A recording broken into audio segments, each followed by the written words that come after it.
Good evening, and welcome to Boddicker Field in Goshen, Indiana, for another exciting edition of high school soccer with the Bethany Christian Bruins. In a moment, we'll go down to the field for the introduction of the starting lineups. Thanks for joining us on Bruins Vision.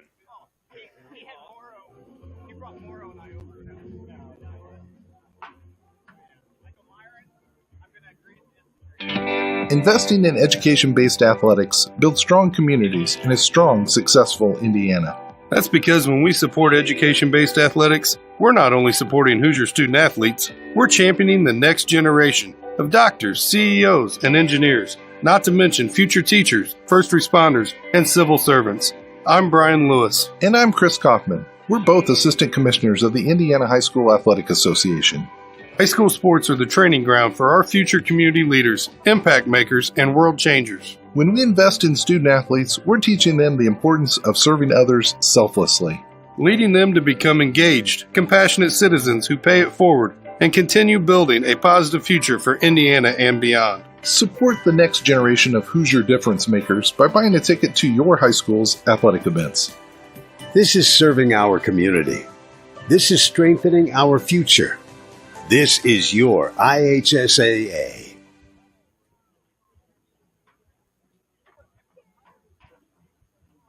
Bethany Christian Schools is a dynamic K-12 learning community in which students are known, loved, and prepared for their journey beyond school.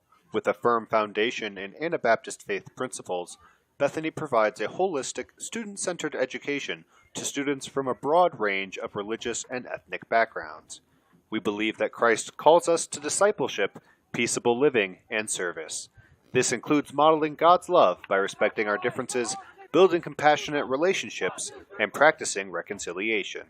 At Bethany, students develop morally grounded thinking and a desire for lifelong learning as we prepare students to participate in God's work in the world.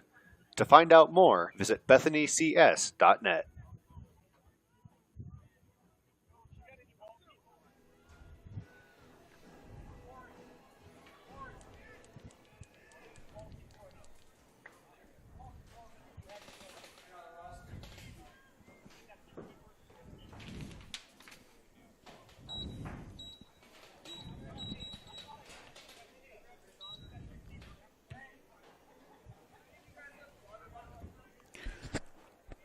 Good evening and welcome to Boddicker Field on the campus of Bethany Christian High School for tonight's match between the visiting Marian Knights and the hosting Bethany Christian Bruins. A couple of reminders before we get the JV game underway. First of all, the JV will consist of a single 40-minute period. Secondly, restrooms and concessions are available in the blue building north of the playing field. Again, the JV will consist of a single 40-minute period.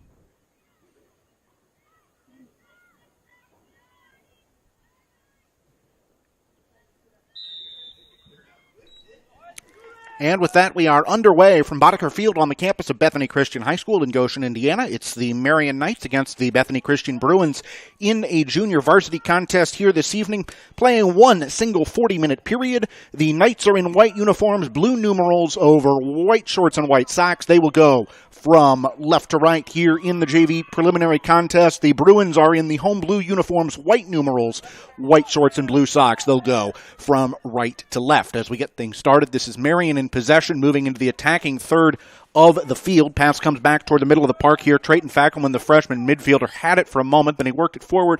Cross comes into the box. Will it be cleared away or shot? It's going to take a deflection, and it's into the back of the net. 43 seconds into the contest, Marian is on top, scoring on their first attack of the evening. Well, that's one way to start, and it is not the way the Bruins had in mind, as they are back in action after they were scheduled to be off last weekend, and they were had that break extended by the somewhat ridiculous temperatures of last Thursday when the heat index reached 110 or thereabouts. So the Bruins are back in action for the first time in a week tonight, and off the kickoff off the Marian goal. Ball was played over to the right side, and a little bit more than they bargained for up the right side, out of play, off the touchline. This will be a Knight throw-in. Ball comes back toward the left back position, cross toward into the middle of the park, and a little bit more than that as they play it over to the right side. This is Manuel Rodriguez, number 12, dumping it into the middle, back outside to the left, where it is intercepted by one of the Bruin midfielders. They've got a number 9 out there, and I don't have a number 9 on my roster, so we're off to a great start.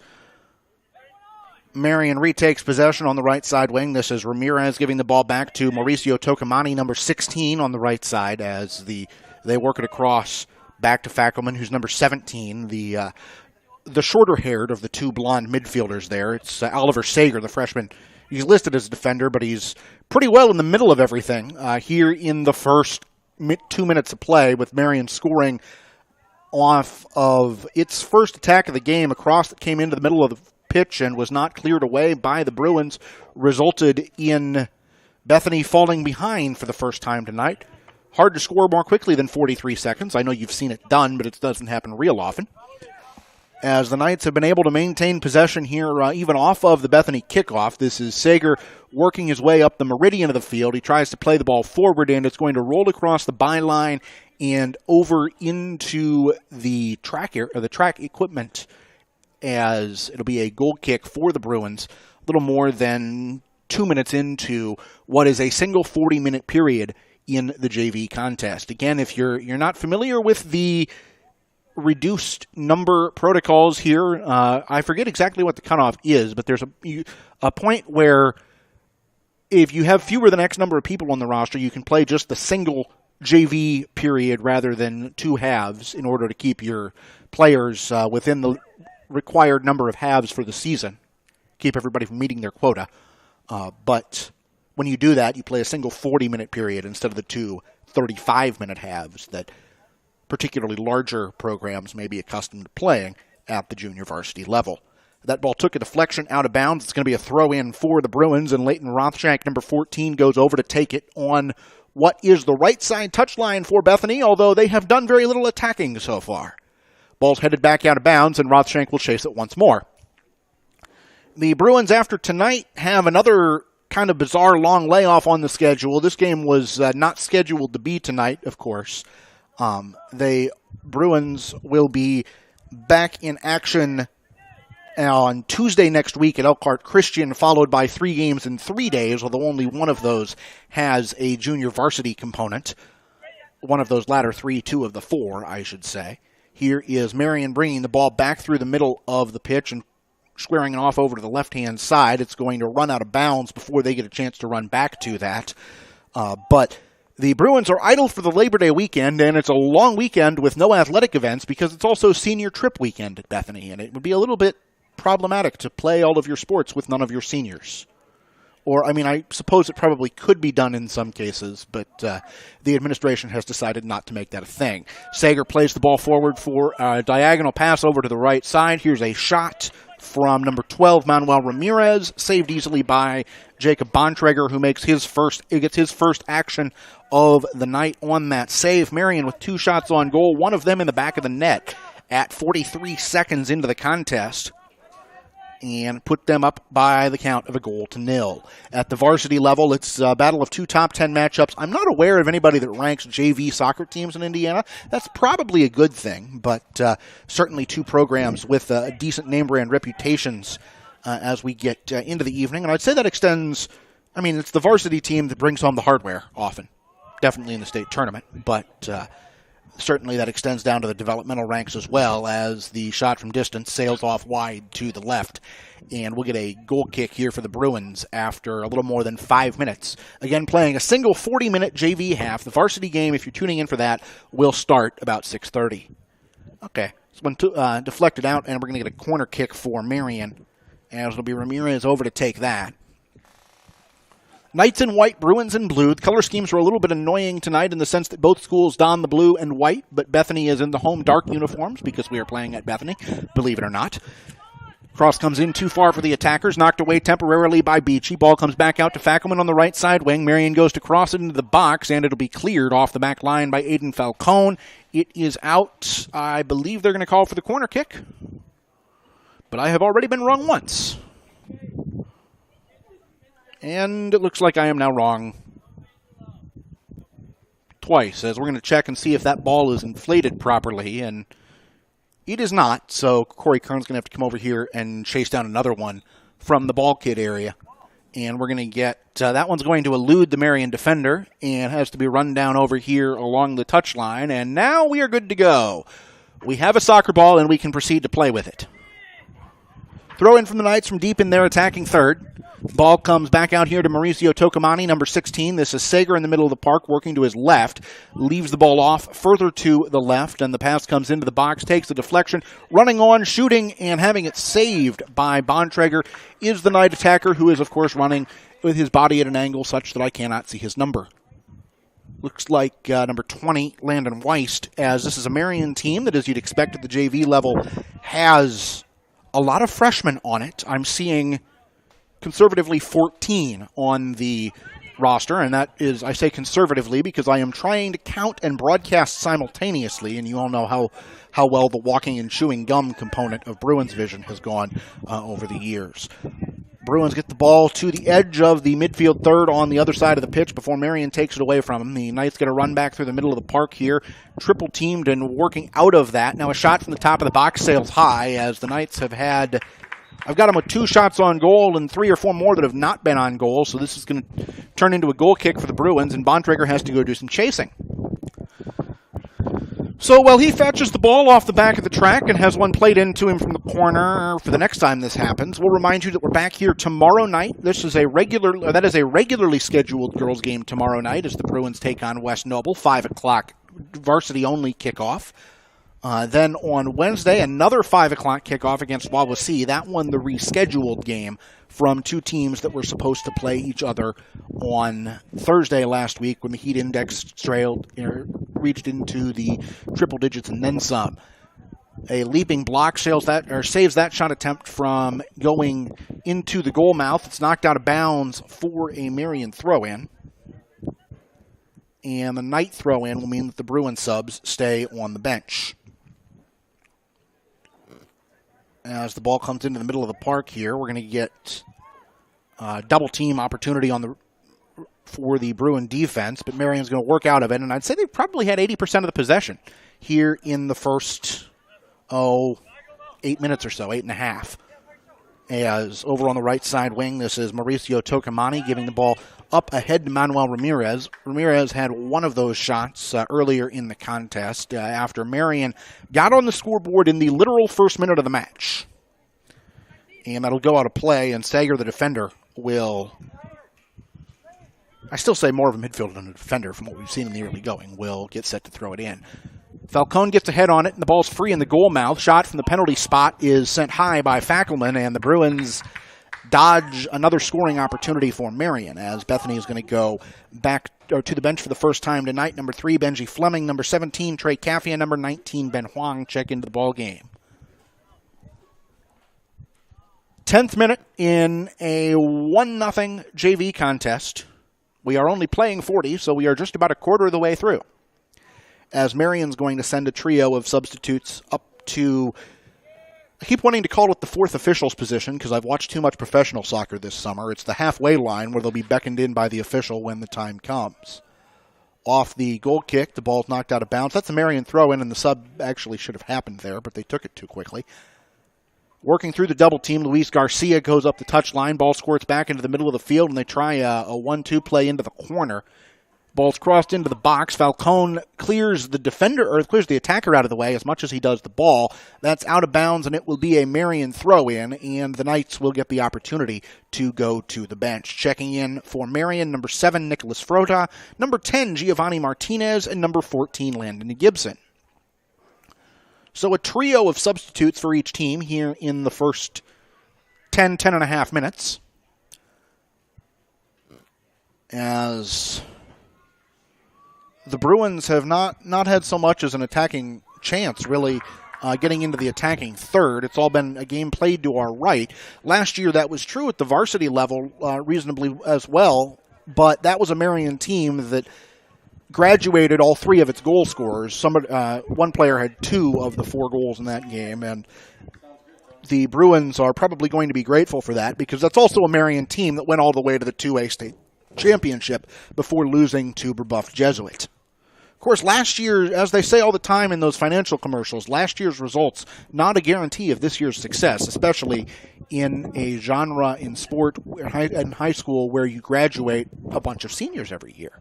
It's kind of really why we do what we do, getting the people into the world so that they can become productive members of society. Marian's got a couple of players over on the left side trying to become productive members of an offense. The Bruin defense is making that difficult for them, but it's kind of a bend but don't break defense for the Bruins at the moment. Again, they conceded literally on Marian's first trip down the field, and we've spent most of the game so far to my right.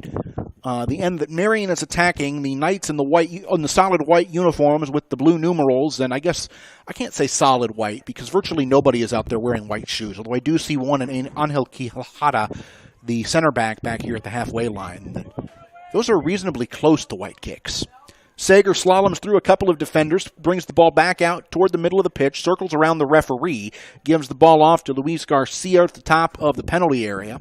Garcia dumps it back to Sager, who I believe scored the opening goal, although honestly it happened so fast that I wasn't fully prepared to pay attention to that. And Marian's going to have a dangerous free kick. Bethany's going to have the free kick as the referee pointed one way and then pointed the other. And this one's going to go to the Bruins with 27:32 to go in the first half. Also the only half. We never settled in basketball last year. What do you call it when they only play a half? Because it's like, I can't say it's the first and second quarter because there aren't 4 quarters. This is a fractional semantic conversation that I don't feel like the sports world has fully, hockey just sidesteps this entirely and calls them periods, which I think is what I did in that JV game last year. But it's like, there's 27 minutes to go in the game. That's the only unit of timekeeping that we have here as we tick past 13 minutes elapsed on the big blue Daktronics scoreboard at the south end of the field. This is Sager working over to the right side, gives the ball to number 16, that's Tocamani. Back to Sager, number 23 in the middle of the pitch, who's had his foot on the ball about as much as anybody tonight. Shot will go off to the left, off the foot of Garcia, and it's going to be a goal kick for the Bruins. Garcia, the sophomore midfielder. So I was talking about the youth of this Marian team earlier. This is a team that's got, 20 bodies on the roster. 14 of them are freshmen, just 2 of them sophomores. That's going to lead to the team being maybe a little bit less zipped up than what we saw off of last year. The senior-laden Knights went 18-2-2 on that run to the state finals, though they won their last 4 games in the state tournament, all by 1-goal margins. No, this is the JV team has the youth that I'm talking about. But if your JV team is that young, then you've got a few more people that were on JV last year that got pulled up to play at the varsity level. And thus far, Marian 3-1 on the season, but those victories over, here we go. Those victories over Concord, West Noble, and Northwood. So, I mean, maybe a little bit better than the schedule the Bruins have faced thus far, but not exactly, with the exception of that 4-goal win over Northwood. The 2 other wins by 1 and 2 goals apiece over Concord and West Noble. So, not standing out as something that something that hard to draw conclusions early in the season. We'll put it that way. Ball's out of bounds for a Bruin throw. The checking in for Bethany, number 10, Pablo Columna, number 11, Makai Hostetler, and number 20, Victor Ralios, as the Bruins can't really call them line changes because, line changes usually take out like your whole team, but you don't really do that in soccer. They're subbing 3 at a time, dressing 15 or 16 bodies for the JV game, which is why we're only playing the single 40-minute period as the cross comes into the box and is cleared on the second touch by the Marian defense. Knights work the ball over to the left side wing here. This is Garcia coming up, getting ready to cross the touchline. Gives it back to Sager at the back of the center circle. Thought he was playing it back to his fullback there, but he kept it himself and will bring it over to the right-hand side. They turn and work the ball up the touchline. This is Gibson getting around his man, coming into the attacking third, and getting back on defense there is Ralios as the ball is over the byline and out for a Marian corner. Second corner kick of the night for the Knights, who will go to the bench a couple of times here. Manuel Ramirez checking back into the game, number 12. Also number 17, Trayton Fackelman, a couple of starters who return to the lineup, as I see Sager coming off here along with Luis Garcia.